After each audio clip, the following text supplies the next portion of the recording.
दोस्तों बड़ी खबर आ रही है। 2022 के धनतेरस से पहले जिन्होंने गोल्ड में निवेश किया था उनका पोर्टफोलियो ऑलमोस्ट 60% से ग्रो कर गया है। जी हाँ दोस्तों, उससे भी हैरान कर देने वाली बात यह है कि गोल्ड और निफ्टी दोनों ने काफी उम्दा रिटर्न दिया है लास्ट 1 ईयर में। आज तक आपने गोल्ड के ऊपर जितने भी वीडियो देखा होगा, हर एक वीडियो में बताया गया है गोल्ड को एज ए हेज, मतलब सेफ्टी की तरह यूज किया जाता है। जब स्टॉक मार्केट का भाव बढ़ता है तो गोल्ड के दाम घटते हैं, और जब स्टॉक मार्केट डाउन रहता है तो गोल्ड के दाम बढ़ते हैं। इसी तरह से गोल्ड आपके पोर्टफोलियो को बैलेंस करता है। लेकिन ऐसा इतिहास में बहुत कम बार हुआ है कि दोनों ने काफी पॉजिटिव और उम्दा रिटर्न दिए हैं। शायद यही कारण है दोस्तों, 2023 से 2024 में ट्रेडिंग वॉल्यूम ऑलमोस्ट डबल हो चुका है in case of gold ETF. पिछले 5 सालों में 13,000% से फोलियो इंक्रीज हुए हैं। जब आप इन्वेस्ट करते हैं स्टॉक मार्केट में तो आपको एक फोलियो नंबर दिया जाता है, और सिर्फ मई मंथ में ही 1.36 लाख न्यू फोलियोज ओपन हुए हैं, जो कि पिछले 5 सालों में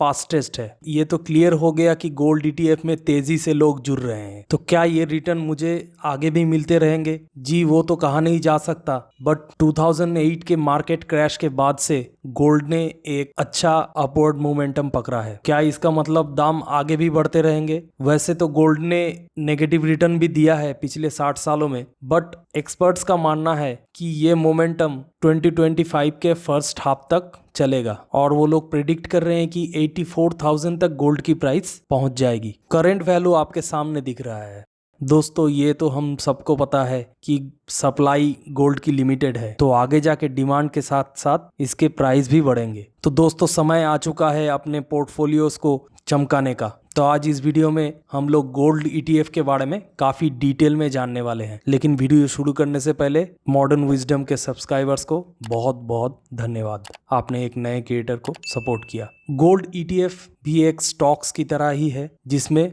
अगर आप 1 लाख रुपए इन्वेस्ट करते हैं तो एसेट मैनेजमेंट कंपनी एएमसी जाके आपके इन्वेस्टेड अमाउंट का 99.5% प्योर फिजिकल गोल्ड खरीदती है। गोल्ड बुलियन में मेनली इन्वेस्ट करती है। Beauty of gold ETF is this कि आप ओनली 65 रुपीज से भी अपना गोल्ड इन्वेस्टमेंट का जर्नी चालू कर सकते हैं, because it is a derivative instrument.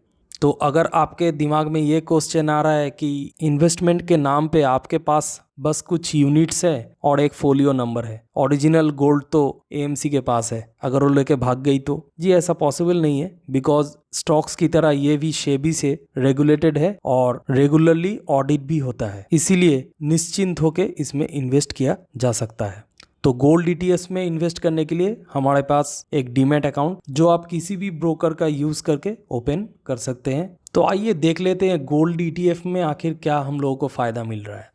Gold में इन्वेस्ट करने का इंडिया में एक तो है फिजिकल गोल्ड आप खरीद सकते हो, मैं ज्वेलरी की बात नहीं कर रहा हूँ, गोल्ड बार्स कॉइन्स की बात कर रहा हूँ। और सेकेंडली आप डिजिटल वे में गोल्ड में इन्वेस्ट कर सकते हो, जिसका एक तरीका है ईटीएफ, एक्सचेंज ट्रेडेड फंड। अब फिजिकल गोल्ड खरीदने से एक तो उसका प्योरिटी कंसर्न है, आपको नहीं मालूम है कि वो गोल्ड कितना प्योर है। सेकेंडली जब आप उस गोल्ड को बेचने जाओगे उसका मेकिंग चार्जेस सेलिंग प्राइस से डिडक्ट हो जाता है। Third and the most important problem is चोरी होने का डर है, तो एक स्टोरेज का भी प्रॉब्लम है। डिजिटल गोल्ड में आप इन्वेस्ट कर सकते हैं, लेकिन उसमें भी वेल्थ टैक्स, वैट, तरह तरह की टैक्सेस लग जाती हैं। गोल्ड म्यूचुअल फंड को आप चूज कर सकते हैं, लेकिन पहला बात है म्यूचुअल फंड घुमा फिरा के ईटीएफ में ही इन्वेस्ट करते हैं, तो ये घुमा के नाक दिखाने वाला बात हो रहा है दोस्तों। सेकेंडली इसमें कोई एंट्री या एग्जिट लोड नहीं लगता म्यूचुअल फंड के जैसे।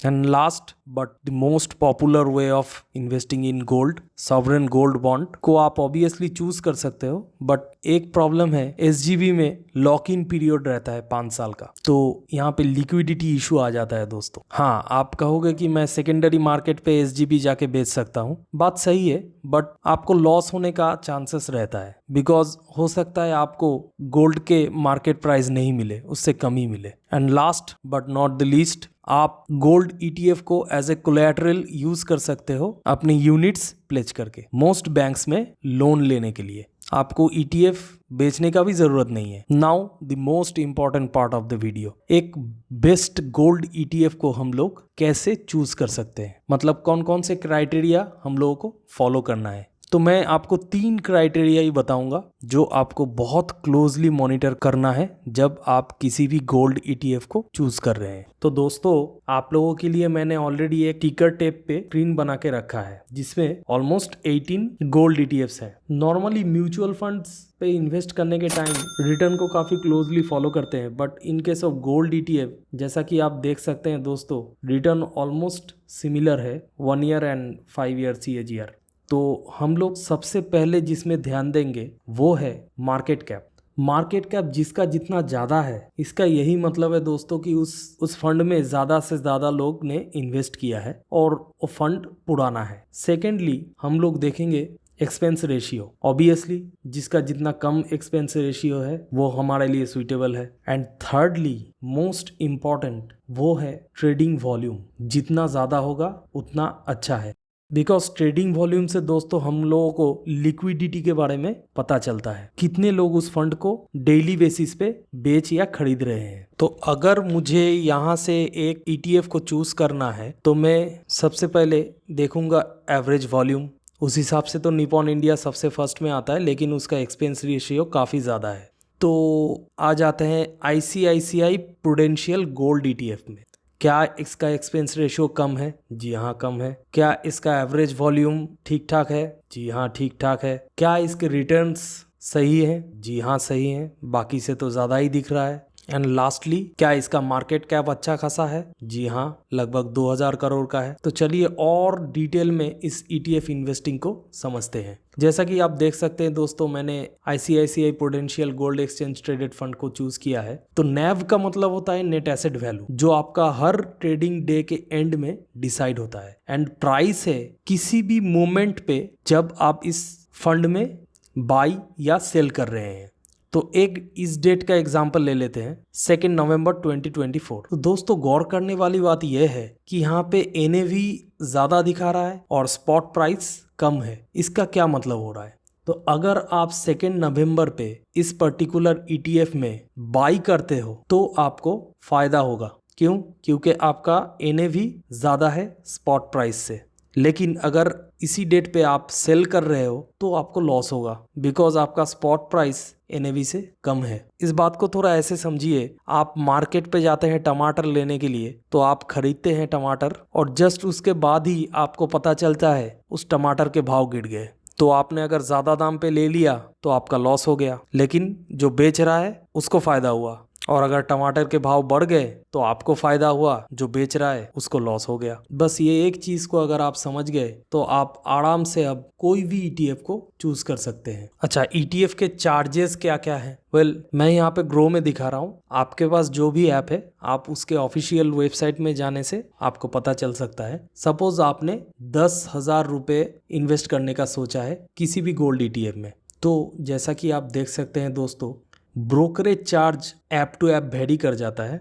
अदरवाइज बाकी जो चार्जेस हैं like GST, SEBI turnover charges, STT, ये सब ऑलमोस्ट सेम ही रहता है। And last but not the least, tax. अगर आप 1 साल से भी कम टाइम में ETF सेल कर देते हैं तो आपको अपने इनकम टैक्स स्लैब के मुताबिक टैक्स देना पड़ेगा, which is called STCG, short term capital gain tax.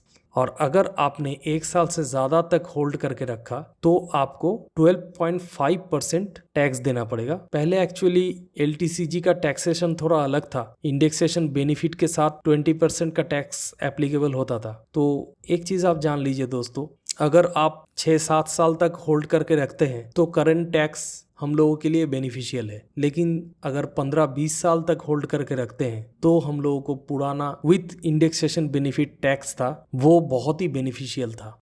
देखिए, गोल्ड में इन्वेस्ट करके भले आपका वेल्थ क्रिएट ना हो, बट आपका पोर्टफोलियो काफी बैलेंस हो सकता है। बिकॉज जैसा कि आपने वीडियो के शुरू में ही देखा है, जब भी मार्केट डाउन हुए हैं तो गोल्ड ने काफी हद तक हेल्प किया है लोगों के पोर्टफोलियो को बैलेंस करने के लिए। तो एक्सपर्ट्स का मानना है कि 15 से 16% आप गोल्ड में निवेश कर ही सकते हैं। लेकिन अगर आपको रियल एसेट्स के बारे में जानना है जो आपका वेल्थ क्रिएट कर सकते हैं तो आप लेफ्ट वाला वीडियो देख सकते हैं। और आप अगर इक्विटी ईटीएफ में इन्वेस्ट करना चाहते हैं तो मैंने राइट वाले वीडियो में काफी डिटेल में डिस्कस किया है, आप राइट वाला वीडियो भी चूज कर सकते हैं। Thank you for your time.